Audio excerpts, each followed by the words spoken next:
Mesdames et messieurs, bonsoir et bienvenue sur Handicap Entertainment Studio.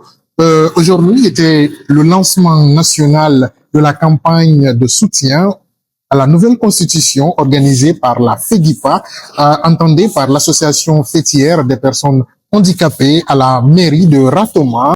Je suis le président de la Fédération guinéenne d'associations de personnes handicapées. D'accord. FEGIPA. Monsieur François, nous savons que votre organisation a initié l'événement là aujourd'hui à la mairie de Ratoma, surtout pour sensibiliser sur la vulgarisation de la nouvelle constitution. Qu'est-ce qui a motivé l'organisation de cet événement? C'est très important parce que nous sommes personnes handicapées, nous sommes citoyens de ce pays et nous devons constater que toutes les nouvelles toutes les constitutions qui ont été conçues, élaborées en République Guinée, cette constitution qui est maintenant là en cours d'être validée à travers le vote, nous concerne. Donc, quand nous avons lu le contenu de cette constitution, nous avons constaté que, en majorité, tous les articles sont là, en majorité, concernent les personnes handicapées. La protection, la promotion sur tous les plans sanitaires, éducatifs, et autonomisation, tout ça, c'est que cette nouvelle constitution comprend tous ces éléments-là. On se dit que, réellement, il faut la soutenir. Parce que là, c'est notre intérêt, c'est notre vie. C'est notre vie. Donc, nous devons la soutenir pour que, réellement, elle soit votée par l'ensemble des citoyens du pays, particulièrement par les personnes handicapées. D'accord. Au cours de votre discours, on vous a vu faire enrayer la foule pour promettre qu'il y aurait une suite. Quelle sera la suite de tout ça? Oui, la suite, nous avons promis, le bureau va se réunir bientôt. Nous allons faire un grand carnaval à Conakry. Et maintenant, là, au même moment que se tient cette assemblée, au même moment se tient dans les régions administratives de Guinée, le même jour. On leur a dit le même jour, au même moment. Nous allons organiser le carnaval à Conakry et dans les régions au même moment et le même jour. Pour que la Guinée sache, que le gouvernement sache, que les citoyens sachent, que les personnes handicapées sachent. Nous avons une partition à jouer dans le développement de la Guinée. Nous devons faire ça en marche. D'accord. Nous savons que la Constitution, c'est dans l'hierarchie des normes, c'est la plus haute. Et il y a également des lois portant protection, promotion et leurs lois d'application. Comment ces lois, est-ce qu'aujourd'hui ces lois sont d'actualité? Oui, la loi portant promotion et protection des personnes handicapées, c'est nous qui l'avons contribué à sa conception. C'est son élaboration. Nous devons se consulter. Vous comprenez? Et nous devons apprécier tout le contenu de la loi portant promotion et protection des personnes.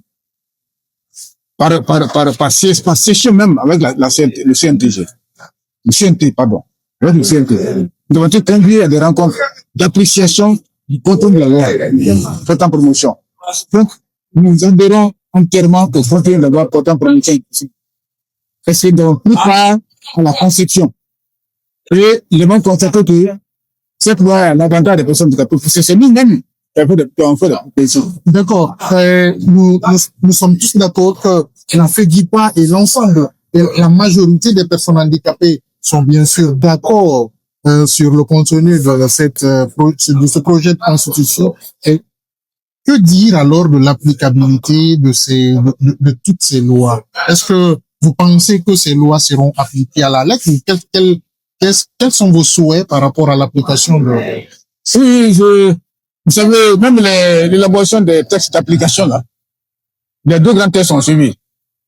La mise en place du Conseil national indépendant sur le handicap.